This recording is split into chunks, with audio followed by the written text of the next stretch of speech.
Welcome to the Beyond Bloated Podcast. I'm Carly, a certified health coach helping women ditch their bloat without having to follow super strict and stressful protocols.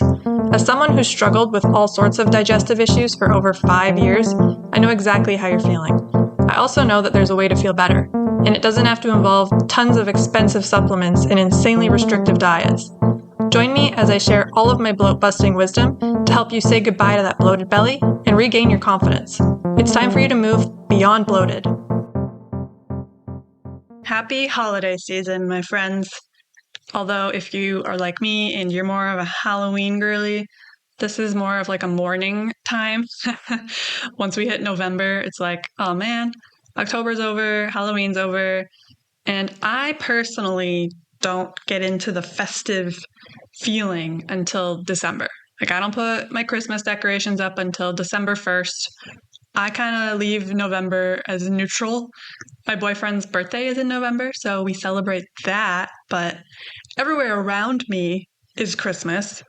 I actually noticed that they put Christmas decorations out in September these days, which is actually crazy to me. October is for Halloween, so why are we putting Christmas decorations out in September? I actually went to HomeSense in September, like September 1st, and all of the Halloween decorations were out. And I was like, cool, I love Halloween, this is awesome. And then I don't put my Halloween decorations out until October 1st. I'm like a 1 month kind of girl. We celebrate things for 1 month at a time. So in October, I put up my Halloween decorations, and then I was like, I'm going to go back to HomeSense and see if there's anything else that I want to add to my spooky collection in here. And now in October, when it's actually the month of Halloween, all of the Christmas decorations are up on display and the Halloween stuff has been taken down or put in like the back shelf. I don't know. This world is wacky. We don't celebrate things in the right order, in my opinion, but whatever. Who cares, I guess. It's November. I'm sure a bunch of you start celebrating holiday things in November, so I'm sticking to it. Happy holiday season. I am actually curious how many of you are a November 1st decorator and how many of you are a December 1st decorator. So I told you I put my Christmas stuff up December 1st. Let me know what you are. Send me a text using the send me a text function in the show notes and just tell me November 1st or December 1st. I want to see where the majority lies. Now, even though Halloween is my thing, I still love Christmas, obviously. It's fun. It's festive. We eat, we drink, we spend time with family, we give and receive gifts. Everything is lit up. It's pretty. Why wouldn't I like Christmas? Of course I like Christmas. But with Christmas comes a lot of events and a lot of food temptation. Ultimately, there's a lot of stress. Even though the holidays are cheerful and fun, they can be very stressful, and they can be even more stressful for certain people. Maybe the holidays, they don't have great memories and it's a difficult time. Lots of reasons why the holidays are stressful, but I think we can all agree that at some point during the holiday season, we feel a large amount of stress. On top of experiencing a lot of stress, people also tend to indulge more during the holidays.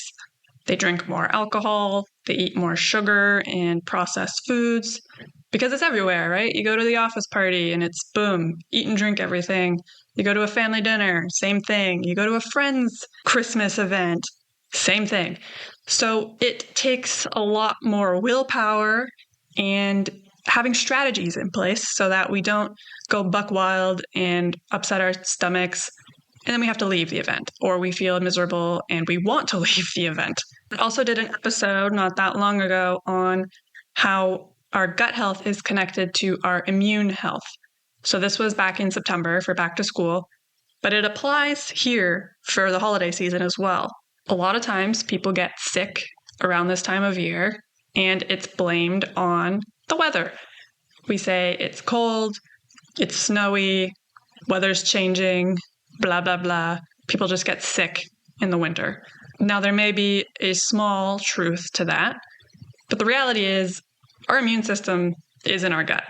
And when we're drinking and we're eating a bunch of sugar and processed foods and we're stressed and we're not sleeping as well as we normally are, These are all things that are going to negatively impact the gut, which is going to negatively impact our immune system and cause us to get sick more often for a longer period of time and just easier. So if you want to go back to that episode to learn about how to naturally boost your immune health, go do that. But today I'm going to be talking about stress management techniques for gut health and how that is all intertwined and how the holiday season, as I just said, makes us more stressed. So we need these techniques more than ever, starting right now. First, I want to give a little background information on how stress negatively impacts gut health. I feel like I've talked about this in multiple different episodes, but since we're specifically talking about stress management today, I feel like I should talk about how stress impacts the gut. So, our gut is often referred to as the second brain, and this is for very good reason. It is home to millions of neurons, and it even has its own intricate nervous system. Stress can disrupt the communication between the brain and this second brain, aka your gut, and that affects digestion and overall gut function.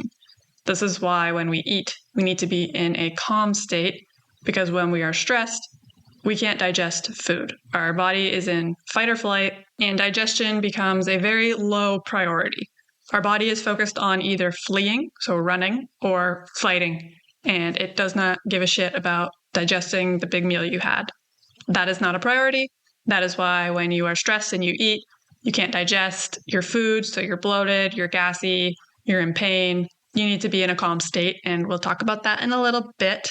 Stress also causes inflammation in the body, so that also damages the gut lining, leading to leaky gut. I've definitely talked about this before, but it's not just the food and the environmental toxins and whatever else that's out there that's contributing to damaging the gut. It's the stress that you are experiencing internally. That's another reason why so many of us feel like we've tried everything. We're on a perfect diet. We take all the supplements. We've done this, we've done that. And we're like, we're not getting anywhere. I don't feel like this is working. What the hell is going on? And then when we get down to it, it's like, how stressed out are you? And usually you're like a 9 out of 10 because you've tried this perfect diet for years. You've tried spending billions of dollars on supplements that don't work. You've tried going to this and that specialist, this practitioner. None of it's working, and it's very stressful. You also have other stressors in your life that are contributing. And you are so chronically stressed all the time that what you are doing for your body, like the good things that you're doing for your body, aren't helping in the way that they could. Because it's like, I've used this analogy before and it's kind of weird, but if I'm standing there punching a wall and you are there drywalling that wall, you're not getting anywhere, because as soon as you patch that up, I'm punching the hole again, right? That's what stress is doing. Yeah, you might be eating the whole foods, taking the leaky gut supplements, but then you're still stressed. So your body is still in fight or flight. You still can't digest. You still have inflammation, and you're still causing damage to the gut lining. So please do not overlook how powerful stress management is. I'm going to go through some strategies, and please try to implement one or two of them and then go from there, because this is important. This was a missing part in my health journey for a very long time. Almost all of my clients come to me saying, yeah, I'm stressed, and they've tried everything, but they haven't tried managing their stress. So don't tell me you've tried everything unless you've tried these things as well, all right? My first recommendation is about mindful eating. So if we're out at a holiday party, an office party, some sort of gathering, there's usually a lot going on. Maybe there's kids running around screaming. Maybe your coworker who you hate is there. Maybe you're at a family event and maybe you don't like your family. That's maybe a stretch. But my point is, there are a lot of stressful things, even when we're having a good time. Like, there can be stressful things happening and your body's excited. That's another thing. Like, stress doesn't just mean like, oh, I'm having a terrible time, I'm anxious. Stress can be like major excitement. Like, if you're really hyped up and then you're trying to eat, that's also not going to work. You need to be in a calm state. So how do we get into this calm state? First of all, I would recommend doing some deep breathing. Do like 3 to 5 deep belly breaths on your own If you want to go do it in the washroom so people don't think you're weird while you're deep breathing at the table, go do that. Get your deep breaths in before you eat. This is a really simple way to activate the vagus nerve, which is the key player in getting your body out of fight or flight and into rest and digest. And then as you eat your meal, remember to chew, chew, chew. Make that food applesauce consistency before you swallow, and that's going to make it so much easier for your body to digest that food. If we're sending massive hunks of food down into our stomach, it's not beneficial for your gut. It's going to take so long for it to break it down. That's going to lead to gas, fermentation, bloating, all the things you don't want. So just make it really simple and easy for your gut. Just chew it as much as possible. So when it gets to the stomach, it's already mostly broken down. Finally, make sure you eat without distractions. This means no scrolling on your phone, no watching TV.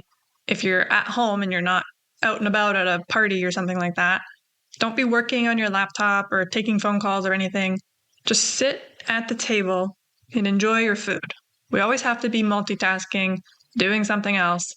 Why? Just take 20 to 30 minutes, sit down and eat your meal, and then you can get back to whatever it was that you were working on. It's not going anywhere. You can take 20 to 30 minutes and you're going to be able to digest your food so much better if you take the time to actually enjoy your meal, chew it, go slow, and then you won't have to deal with all this bloating and gas later in the day. Okay, now we're moving into some breathing exercises. So breathing is very simple to do. You can do it anywhere, and it doesn't take very long. So you can do this while you're doing other things. This isn't something that I need you to just focus on if you don't have the time. For example, say you're driving, you got some road rage, do these breathing exercises. Or you're taking care of your kids and they're being buck wild out there. Take a second, do some breathing exercises. If at any moment in your day you feel the stress building, the tension building,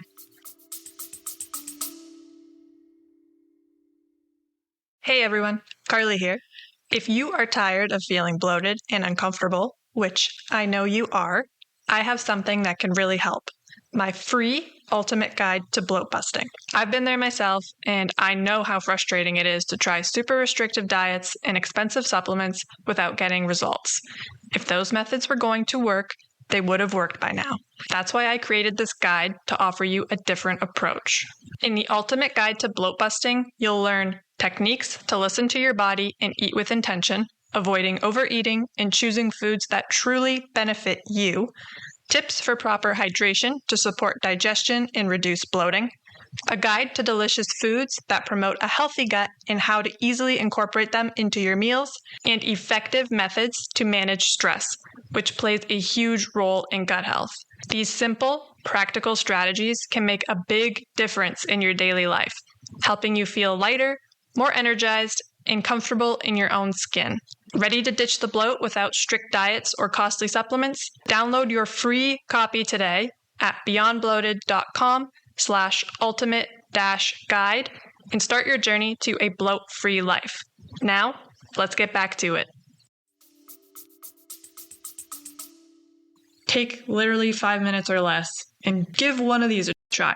Maybe you can alternate between them and decide which is your favorite, which works best for you. So the first one is called box breathing. It'll make sense why it's called this when I explain how you do it.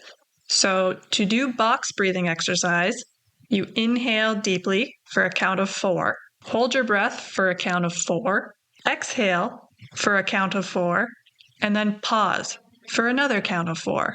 So we've got 4 inhale, 4 hold, 4 exhale, 4 pause. And then you repeat this for several times until you feel your mind and your gut calming down. Second exercise, we have diaphragmatic breathing. So for this one, you're going to place one hand on your chest and the other on your abdomen. And then you're going to inhale slowly through your nose, allowing your diaphragm to expand and your abdomen to rise. So we want to feel that our hand that's on our belly is rising and you're not just doing like chest breathing.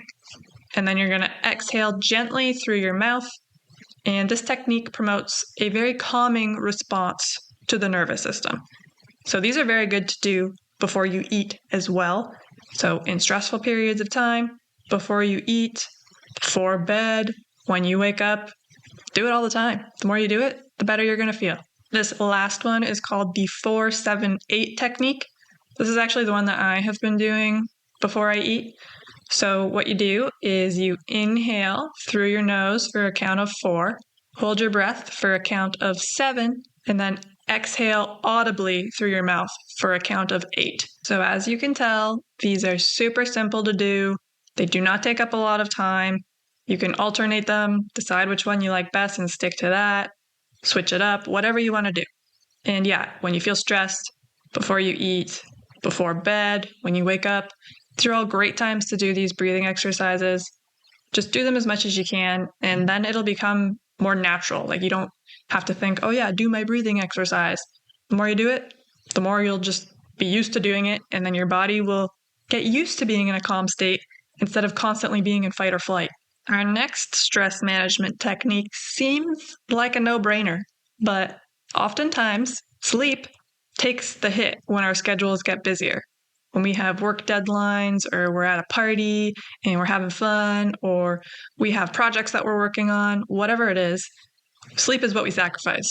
We're like, oh, I'll just stay up an extra hour to get this done. And then we're sacrificing sleep to prioritize stress, which is very silly because when we're dealing with heightened stress, ensuring that we are getting the rest that our body needs to recover should be a major priority.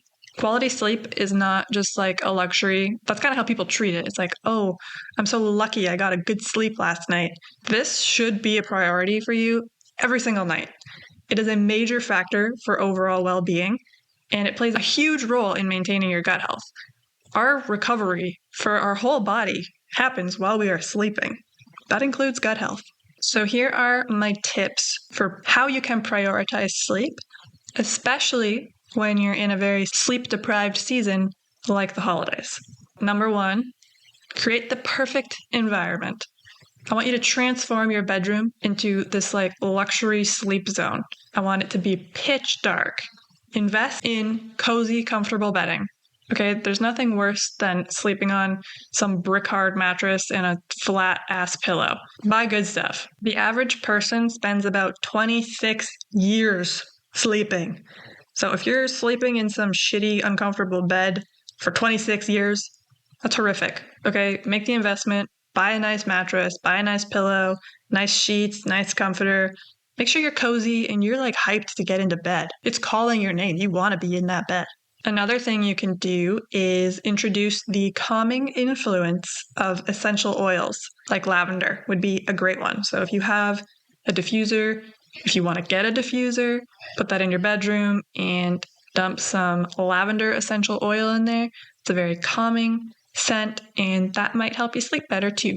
The second tip is actually so important, and I didn't realize how much it impacted me until recent years when I started doing this myself.